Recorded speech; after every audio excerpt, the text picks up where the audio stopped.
Hey guys, nouvelle journée. Ça y est, on est bien arrivé à Shenzhen.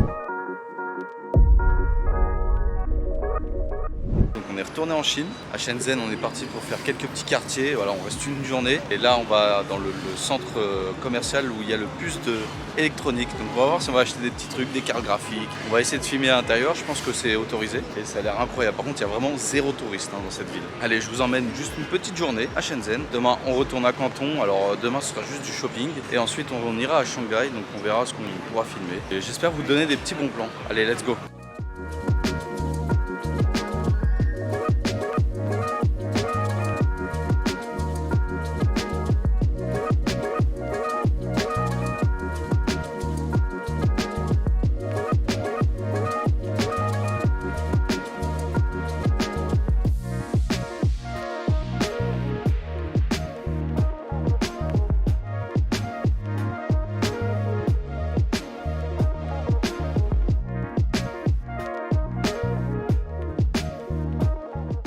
Les camions sont prêts à aller chercher le matos ou à délivrer partout dans le monde.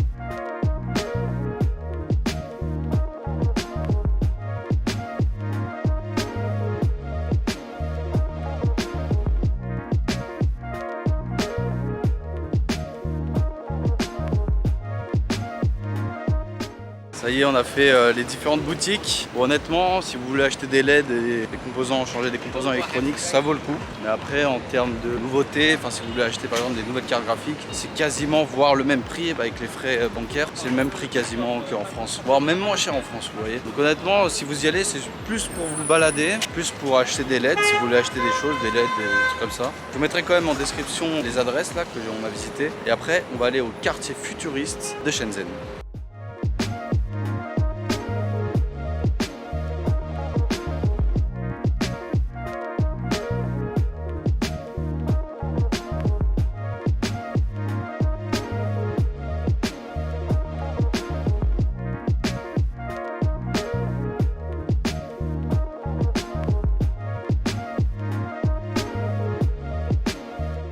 Bon les gars, on va se quitter là pour Shenzhen. On se retrouve directement à Shanghai. On espère vous filmer des choses, ça dépend du temps. Parce que là c'est vrai qu'il pleut aujourd'hui. Honnêtement, c'est stylé Shenzhen la nuit. Vous pouvez faire des belles photos, surtout là où on est. Je vous mettrai directement le lien en description. J'espère quand même que la vue rend bien en vidéo surtout. Et on se retrouve directement à Shanghai parce que demain c'est boutique à Canton. On refait les boutiques, on va faire les boutiques plutôt. Et j'espère qu'on va trouver des petits trucs sympas à ramener, etc. Allez, je vous dis bonne nuit et profitez de la vue derrière moi.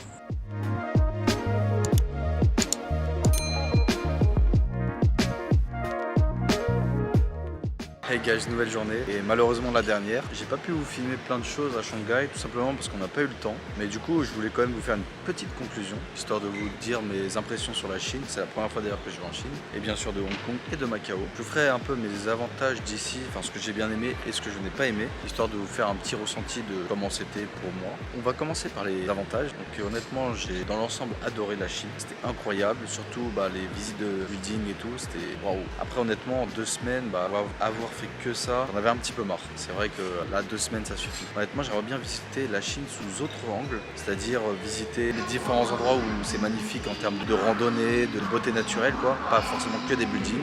C'est vrai que j'ai pas fait forcément beaucoup de nature dans ce voyage durant ces 2 semaines. C'était quand même cool de voir les buildings, limite le futur comme je dirais. C'est vraiment magnifique, c'est des shows de buildings avec des LED et tout, mais ça rend super bien honnêtement. Je vous recommande de faire ça 2-3 fois, pas forcément tout ce que j'ai fait, c'est mon point positif. Autre point positif, je dirais en général la propreté dans certaines villes, c'est nickel. Après, on parlera des inconvénients sur la propreté des gens. Voilà, ça c'est différent. C'était assez simple d'utiliser Alipay, l'application que j'ai utilisée tout au long de mon voyage pour payer, pour réserver les taxis ou aussi également utiliser les transports en commun. Honnêtement, j'ai rien à dire sur ça. En termes de prix, la Chine est relativement abordable, honnêtement abordable. Vous pouvez avoir des hôtels pour 30 balles, donc ça vaut vraiment le coup. Après, au niveau des restos, pareil. Au niveau des boissons, des activités, etc., c'est pareil, ça reste quand même abordable en général. Après, dès que vous allez à Hong Kong ou Macao, là c'est un petit peu plus cher, et vraiment beaucoup plus cher, je dirais. On va parler ensuite des inconvénients. Donc les inconvénients, il faut parler chinois. Honnêtement, c'est très compliqué. On a Google Trad, hein, mais c'est très compliqué. Franchement, c'est dur parce que la traduction vers le chinois, vers l'anglais ou inversement, ça fait pas forcément bien. Mais on a réussi quand même à se faire comprendre. Donc ça va. Dans l'ensemble, on a quand même réussi à se faire comprendre. Bon, à Hong Kong, il n'y a pas de souci parce qu'ils parlent anglais, un peu plus anglais déjà. Mais sinon, en Chine, en tout cas, non, franchement, on a eu de la chance. Sur ça, on a eu de la chance. Mais voilà, c'est quand même un point négatif que je mettrais dans les inconvénients. Autre point négatif, je dirais la propreté des gens. Les gens sont très crades. Honnêtement, je pensais qu'ils n'étaient pas du tout comme ça, mais je pensais que c'était que dans les autres pays tels que Laos, Cambodge, mais au final, ils sont aussi crades. C'est-à-dire, ils crachent, ils pètent, enfin voilà, ils s'en foutent un peu de tout. Même quand on prend les transports, ils sont limite à te bousculer, ils en ont rien à faire. Donc voilà, c'est un peu dommage sur ce côté-là. Par rapport à Taïwan, où ils sont un peu plus respectueux. Et Japon, je ne connais pas. Donc apparemment, on m'a dit que Japon, c'est encore un level au-dessus. On verra peut-être dans une vidéo prochaine. On n'en sait rien. Après, ça veut pas dire que les gens sont mauvais, hein. Ils sont très aimables, ils essayent de nous aider quand même, hein. Je dis pas le contraire. Mais voilà, le côté je m'en foutisme, honnêtement, ils étaient là, quoi. Voilà, j'ai pas d'autres points négatifs, en tout cas là ça me revient pas. Voilà, sinon au niveau du temps, on a eu de la chance dans l'ensemble, à part quand on est arrivé au Shanghai, en fait on s'est tapé un typhon, comme l'année dernière à Taïwan. Sinon dans l'ensemble c'était génial, surtout à Pékin. Pékin top, hein. Franchement la ville numéro top c'est Pékin. Donc voilà, si je devais faire le classement de toutes les villes, parmi toutes les villes que j'ai visitées, donc déjà Pékin numéro 1, en termes de climat c'était parfait. Au niveau de la muraille on a eu de la chance, il y avait personne, donc honnêtement c'était parfait. Ensuite je dirais Hong Kong. Hong Kong c'était vraiment bien, après on n'est pas resté assez longtemps, mais déjà pour le peu qu'on ait fait, ça valait vraiment le coup. Franchement ça valait le coup, on a assez rush quand même, fait pas mal d'activités et on a eu de la chance, il faisait beau surtout. Troisième, Shanghai en troisième. Ensuite quatrième je dirais Canton, Macao et enfin Shenzhen. Alors pourquoi ce classement? Tout simplement parce que à Shanghai en fait on n'avait pas eu de beau temps, même si on a fait beaucoup d'activités. Canton en fait c'était super cool parce qu'on a fait pas mal d'activités telles que le bateau, ensuite la Canton Tower. Donc c'est vrai que le fait d'avoir fait plus d'activités, c'est beaucoup mieux aussi. Ça aide aussi au classement. Enfin bref, j'espère que vous avez apprécié cette vidéo. Moi ça m'a fait super plaisir. Bien sûr je retournerai en Chine pour faire d'autres découvertes. Comme je vous dis, faire des randos, etc. C'est vraiment mon objectif. On a le droit à 15 jours de visa, donc honnêtement 15 jours on peut faire beaucoup de trucs. Voilà, j'espère que vous avez apprécié cette vidéo, cette petite conclusion. En tout cas moi ça m'a fait super plaisir. N'hésitez pas à me rajouter sur les réseaux sociaux, donc Snapchat et Instagram. Et n'hésitez pas à mettre un petit j'aime, un commentaire. Moi je répondrai à tout le monde. On se retrouvera très prochainement pour de nouvelles aventures, donc dans d'autres pays. Et surtout n'oubliez pas, never give up.